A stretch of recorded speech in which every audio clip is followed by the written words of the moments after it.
அனைவருக்கும் வணக்கம். நான் உங்களோட பக்தி வித் முனீஸ்வரன். உங்களுக்கு தைப்பூசத்தோட வரலாறு தெரியாதா? அப்பனா நீங்க கண்டிப்பா இந்த வீடியோவை பார்த்தே ஆகணும். ஆதி காலத்துல சூரபத்மன் அப்படின்ற ஒரு அரக்கன் சிவபெருமான் கிட்ட சிவபெருமானின் சக்தியால் மட்டும்தான் அவனால அழிவு பெற முடியும் என்ற வரத்தை பெற்றான்.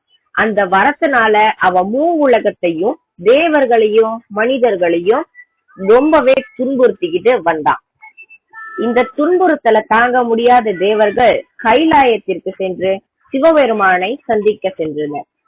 அந்த நேரத்துல சிவபெருமான் தியானத்துல இருந்தாரு. தேவர்களோட புகாரை கேட்ட சிவபெருமான் தியானத்தை கலைத்து நெற்றிக்கண்ணை திறந்தாரு. அவருடைய நெற்றிக்கண்ணிலிருந்து இருந்து 6 தீப்பொறிகள் தாங்க முடியாத வெப்பத்திலிருந்து வெளிவந்தது.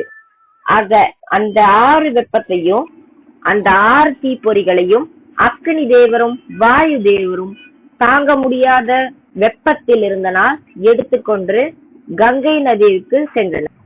ஆனால் கங்கை நதியால கூட அந்த வெப்பத்தை தாங்கிக் கொள்ள முடியல. எனவே அந்த 6 தீப்பொறிகளும் தாமரை படலம் கொண்ட சரவண பொய்கை என்ற நதியில போடப்பட்டது. அந்த 6 தீப்பொறிகளும் 6 தாமரைகள்ல விழுந்து 6 குழந்தைகளாக உருவம் பெற்றது. அந்த 6 குழந்தைகளையும் தேவதைகள், அதாவது 6 கன்னி பெண்கள் ஒவ்வொரு குழந்தையாக எடுத்து வளர்த்தார். அந்த நேரத்துல அவர் கார்த்திகேயன் என்ற பெயரை பெற்றார். அந்த நேரத்துல பார்வதி தேவி அங்க வந்து அந்த 6 குழந்தைகளையும் ஒரு சக்தி கொடுத்து அந்த 6 குழந்தைகளையும் ஒரு குழந்தைகளாக மாற்றி முருகனாக அவர் தனது குழந்தையை பெற்றுக்கொண்டார்.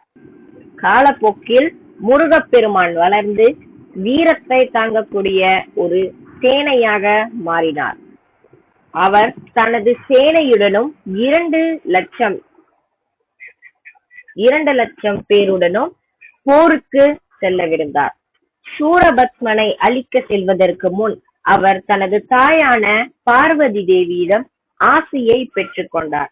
அந்த நாள் தை மாதத்தில் பூச நட்சத்திரம் பிறக்கும் ஒரு நன்னாளாக அமைந்தது.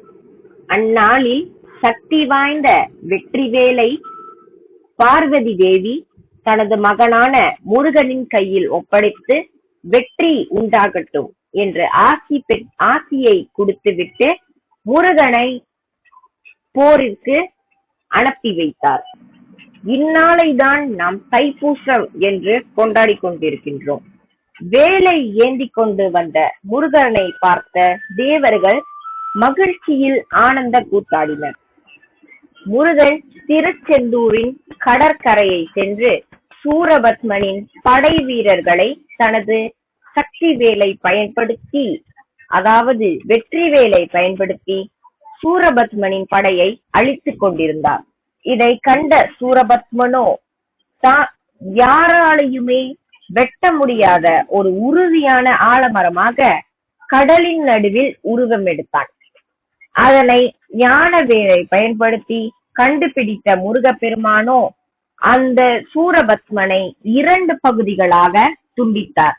2 பகுதிகளாக துண்டித்த அந்த மரங்கள் ஒரு பக்கம் சேவலாகவும் ஒரு பக்கம் மயிலாகவும் மாறியது. அந்த சூரபத்மனோ முருகரிடம், நான் இனி தப்பு செய்ய மாட்டேன், என்னை உங்கள் கூடையே வைத்துக் கொள்ளுங்கள் என்று கேட்டதனால் மயிலை தனது வாகனங்களாகவும் அவர் எங்கு சென்றாலும் சேவலையும் மயிலையும் கூடவே எடுத்துக்கொண்டு செல்வார்.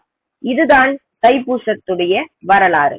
மேலும் பல சிந்தனை மிக்க பதிவுகள் உங்களுக்கு வேண்டுமென்றால் எனது பக்தி வித் முனீஸ்வரன் சேனலை சப்ஸ்கிரைப் செய்து கொள்ளுங்கள்.